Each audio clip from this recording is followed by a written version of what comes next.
In today's tutorial, I'm going to show you how to change the default shutdown options that appear in the Alt+F4 dialog box in Windows 10 and 11. First, let's briefly talk about what the Alt+F4 dialog box is. When you press Alt+F4, it brings up this window where you can choose what action to take, like shutdown, restart, switch user, sleep, and more. By default, it usually shows shutdown first, but what if you want to change that? To change the default option, we'll be using the local group policy editor. Here's how to get there. Open Run dialog box by pressing Windows plus R.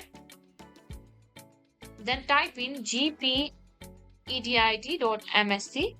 and click on Enter. Now let's navigate to the right setting. Go to User Configuration, then on Administrative Templates. Here tap on Start menu and Taskbar. Now look for the setting named Remove and Prevent Access to the Shutdown.